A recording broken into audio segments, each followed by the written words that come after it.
A very good afternoon to all of you dear students. Yesterday हमने जो topic पढ़ा था वो था types of temporary and permanent slats की प्रेपरेशन। ठीक है बेटा, आज जो दूसरा इंपॉर्टेंट टॉपिक है वो हिस्टोलॉजिकल टेक्निक्स है, वो techniques that are used to study the tissues of शाबाश टिश्यूज ऑफ ऑर्गेनिज्म। शाबाश। तो हिस्टोलॉजी का मतलब क्या है बेटा? शाबाश। हिस्टोलॉजी का मतलब है स्टडी ऑफ टिश्यूज। क्या है बेटा? Study of tissues. ठीक है, तो टिश्यू को स्टडी करने के लिए हम इसको क्या बोलते हैं? हिस्टोलॉजी। ठीक है बेटा? yes, तो पहले मैं कुछ यहाँ पे बोलना चाहता हूँ बेटा। यहाँ पर जो आप देख रहे हो, what is this? This is a mammary gland और ब्रेस्ट। मैमरी ग्लैंड क्या, ब्रेस्ट जिसको हम कहते हैं बेटा। यहाँ पे मैं आपको एक बात शेयर करना चाहता हूँ, इसमें पर्सनल। आई लॉस्ट माई खाली, I lost my aunt with breast cancer. ठीक है बेटा? This cancer is the alarming in Jammu and Kashmir also.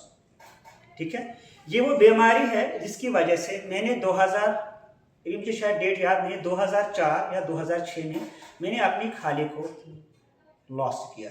ठीक है, बिकॉज ऑफ अवर नेग्लिजेंसी। हाँ, ये तो है, मरना तो हर किसी को है, लेकिन नेग्लिजेंसी भी थोड़ी सी हुई थी। ठीक है, तो मसला क्या हुआ है कि ये जो ब्रेस्ट है बेटा, यहाँ पे ब्रेस्ट कैंसर में क्या होता है? What is cancer?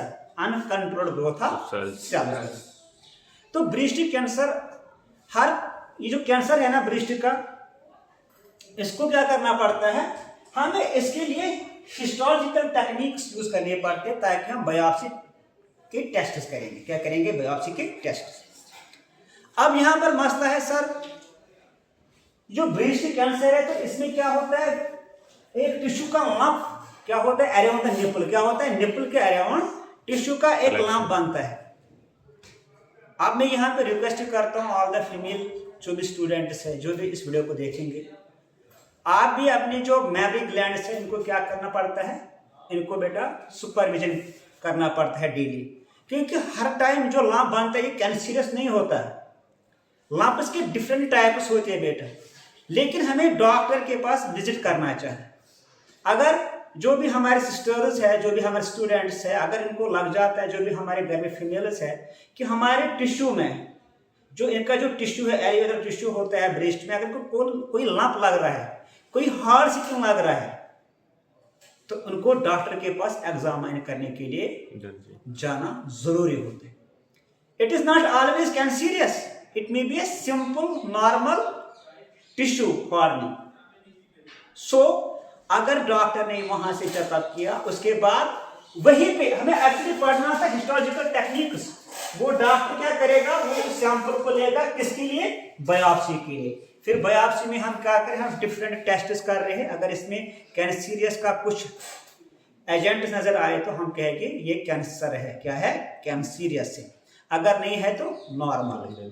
तो मैं रिक्वेस्ट करता हूँ इस वीडियो के जरिए से, इस क्लास के जरिए से अपने स्टूडेंट्स को, कि आप भी क्या करो, जो भी घर में सिस्टर्स है, जो भी घर में मम्मी है या और भी कोई है, प्लीज उनको अवेयर करो कि this cancer is now arising in case of Jammu and Kashmir. Without any hesitation consult doctor, so that it is very important to save the life as soon as possible.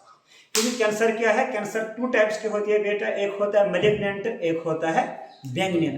तो बेनिग्न का initial cancer होता है, अभी तो ये spread नहीं होता है। अगर यहाँ पर इलाज किया जाएगा, टेस्ट किया जाएगा, तो it is good setup by the patient. अलबत्ता अगर उसने लेट किया है, this benign cancer now transforms into the other tissues. फिर ये माइग्रेशन क्या करता है? जो कैंसरियस सेल से माइग्रेट करते हैं, दूसरे ऑर्गन्स को इफेक्ट कर रहे हैं, इसको हम बोलते हैं malignant tissue. This malignant tissue is most severe cause of cancer. ये मोस्ट सीवियर क्या है? ये क्या होता है बेटा? ये सीवियर होता है कैंसर मैलिग्नेंट वाला। अगर इनिशियल में इलाज हो गया, ट्रीटमेंट हो गया, तो इससे क्या इंसान बच सकता है। तो ऑलवेज यहाँ पर जो टिश्यू का लंप निकलना बेटा, ऑलवेज कैंसरस नहीं होगा। अराउंड द निपल एक लंपी स्किन बन जाता है, एक सिम्टम दिख जाता है। लेकिन हमें क्या करना पड़ेगा? हमें डॉक्टर को क्या करना पड़ेगा? कंसल्टेशन करने के लिए हमें डॉक्टर की जरूरत होगी। तो इसीलिए मैं यहाँ पे यह बात मुझे याद आ गई, बिकॉज आई लास्ट माई खाली 2006 या 2004 में because of our some negligence issues. ठीक है बेटा, तो अब हम स्टार्ट करेंगे। ठीक है, मसला क्या है बेटा, histological techniques are methods used to prepare, preserve, stain and examine tissues. ये वो टेक्निक्स होती है जिसमें हम क्या कर रहे हैं, टिश्यू को प्रिपेयर कर रहे हैं, उसको प्रिजर्व कर रहे हैं, उसको स्टेन कर रहे हैं, फिर उसको एग्जामिन कर रहे हैं। जैसे मैं एग्जांपल देता हूं कि यहाँ पर एक मेमरी ग्लैंड है। मेमरी ग्लैंड में क्या है, कोई लंपी स्किन है, कैंसरस होगा या नॉन कैंसरस होगा। ठीक है, उस टिश्यू को हमें एग्जामिन करना है। पहले क्या जाएगा, कलेक्शन जाएगी। क्या जाएगी बेटा, कलेक्शन ऑफ टिश्यू। उस कलेक्शन को हम कहते हैं बेटा बायोप्सी करना, कहते हैं ना। Now this test is go for the biopsy. ठीक है बेटा, उसके बाद क्या होगा, उसके बाद प्रिपेयर करने के बाद प्रिजर्व करना पड़ेगा। अगर हमने प्रिजर्व नहीं किया तो ये जो टिश्यू है जिसको हमने स्टडी करना है वो क्या हो जाएगा, इसको ऑटोलिसिस हो जाएगी, वो डिग्रेडेड होगा। उसके बाद स्टेन करना है, फिर उसके बाद एग्जामिन के लिए। तो पहले कलेक्शन होगा, फिर फिक्सेशन को ऐड करना है। ठीक है, फिर डिहाइड्रेशन को करना है, फिर क्लियरिंग करना है, यानी कलेक्शन करके फिक्सेट भी ऐड करना है। डिहाइड्रेशन के लिए अल्कोहल सीरीज लग जाती है, उसके बाद क्लियरिंग के लिए ज़ाइलिन, फिर एम्बेडिंग, पैराफिन वैक्स, उसके बाद नाइट्रोटोमी सेक्शनिंग हो जाएगी, उसके बाद स्टेनिंग हो जाएगी, उसके बाद स्लाइड पे माउंट करेंगे, उसके बाद माइक्रोस्कोप पे ऑब्जर्वेशन। ठीक है बेटा, ये था। ठीक है बेटा, तो कलेक्शन क्या है, टिश्यू को कलेक्ट करें, removal of tissues from a living और देयर ऑर्गन को रिमूव करेंगे।